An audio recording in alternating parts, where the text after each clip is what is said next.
All right, so let's dive into something I think we all struggle with sometimes. I guess. They're like, ugh, I just can't even feeling. You've got goals and dreams, and then there's the couch. Mm. And it's got this like magnetic pull. Yeah. We're calling this deep dive Conquering Laziness. And we're going to be looking at this article from Good Housekeeping. Oh, interesting. It's called How to Stop Feeling Lazy and Become More Motivated. We'll try to figure out like what's actually going on when we feel that lazy feeling, if it's even possible to like rewire ourselves to be more motivated. And, most importantly, I think some tactics and strategies to actually get going. I love that. And what I think is so interesting about this article in particular is it doesn't just say, oh, you're lazy, that's a personal failing. It really tries to dig into that feeling. Yeah, it kind of digs deeper into whether it's a symptom of something else. Totally. So I guess if you start with, like, what do they even mean by laziness? What is it? Yeah, good point. And they basically say it's like not wanting to put in the effort because something just seems like too much. Right. Too hard. But then they go on to say, like, it's not procrastination, but like, what's the difference? Right. I think that's where we really get to see the nuance because I think a lot of times we think those two are interchangeable, right? But procrastination is really an act of avoidance of something you dislike, whereas laziness, it comes from this feeling that a task is just too much to handle. Okay. It's like with procrastination, you're saying, I hate doing the dishes. Like, you just don't want to do it. Right, right. You're pushing it off. But laziness is like, there are so many dishes. I'll never finish them. So it feels insurmountable. Exactly. It's I overwhelming. get that. I totally get that. It's like when I finally decided, okay, I'm going to organize all my photos. Oh, yeah. Thousands of digital photos. Yeah. And I was avoiding it for months, truly procrastinating. Yep. But then I sat down to do it, and it was just like, oh my God. So many. I just wanted to close the computer, take a nap. Too much. That's the too hard. That's that laziness. That's the laziness. You nailed it. And what's even more interesting is the article goes on to say you're not just a lazy person. Okay. Like, it really challenges that idea. So you're not doomed to be a couch potato forever. Exactly. It's like your motivation, it's fluid, it changes depending on your energy levels, other commitments, even your personality. And so there's a lot more to it than just, oh, I'm lazy. So there's hope for us. That makes me feel a little bit better. Yeah. Because I've always wondered, like, is it tied to that, conscientiousness you hear about? Oh, yeah, that's a good point. So conscientiousness is a personality trait, and it does influence how goal-oriented we are. But here's the thing. Even if you're not naturally super conscientious, it doesn't mean you're doomed to a life of laziness. You can still get things done. So you're saying we can change our level of conscientiousness, or like at least work around it. I love how you put that work around it. Because the article really points to a bunch of other things that can influence our motivation levels. And those are things we can definitely work on. It's not just about willpower. It's about understanding the whole picture. Okay. This is making me feel less hopeless about my to-do list, which never seems to get shorter. So what are these factors that we can actually do something about? Well, think about it this way. If you are constantly exhausted, just feeling wiped, everything feels harder, right? Oh, for sure. The article dives into all these different types of fatigue. There's acute fatigue, like you pull an all-nighter. Oh, yeah. Cumulative fatigue from, chronic sleep deprivation. Okay. And then there's even like circadian fatigue, like you're messing with your natural sleep-wake cycles. Hold on. So you're saying even if I think I'm like a night owl, I might just be making myself more tired. You might be. So my laziness is actually just like bad timing. It could be. The point the article's trying to make is that no matter what the cause of the fatigue, it makes us think things are harder than they actually are. Okay. Like our brains are going, nope, too much, energy reserves low. Interesting. Yeah. So self-care is not just like this fluffy thing. It's really crucial here. It's huge. It's a big part of this. If we're not sleeping enough, not moving our bodies, not fueling ourselves properly, we're basically setting ourselves up for failure. Okay. We're going to be tired, and everything's going to feel harder. Makes tasks seem more daunting. Exactly. Okay. So the article really stresses that taking care of those basic needs can make a big difference in how you view those tasks. That makes sense. Yeah. So we've got to start with the foundations. Okay? So we can start with the foundations. Like we've taken care of all that stuff, sleep, food, movement. But what happens if like you're still hitting a wall? What then? Well, that's where the article gets really tactical, I think, and it lays out some strategies you can actually use. And the first one they talk about is identifying roadblocks. Roadblocks, huh?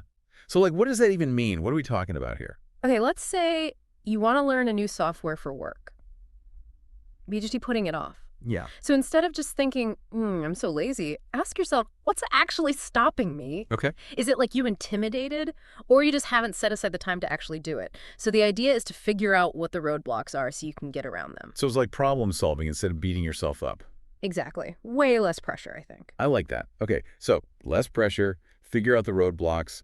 What's next? The next thing they say is narrow your focus. Okay. Don't try to do everything at once. Just pick one specific thing you want to get better at. So instead of like be more productive, it's like get better at managing my inbox. Yeah, exactly. Something specific. Yeah, and then break it down even further. Okay. And this is where they talk about micro actions. Micro actions, is that just like baby steps? It's like even smaller than baby steps. It's the very first, tiniest little thing you can do to just get started.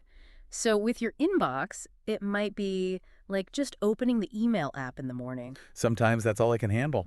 Just looking at all those unread emails makes me want to close the laptop again. I get it. But the point is, if you set a really low bar, your brain's more likely to like cooperate. And a lot of times that's all it takes to get going. Okay, that makes sense. So you kind of trick your brain into getting started. Exactly. So we've identified our roadblocks, narrowed our focus, and we've tricked our brain into getting started. What else is there? What's next? The next thing is they talk about kind of engaging with your future self. Okay, now hold on. Am I really supposed to like have a conversation with my future self? No. I know it sounds kind of out there, but That sounds a little woo-woo, even for me. hear me out. It's more about visualizing how you'll feel if you don't do something. So say you're thinking about skipping your workout today. Yeah, all the time.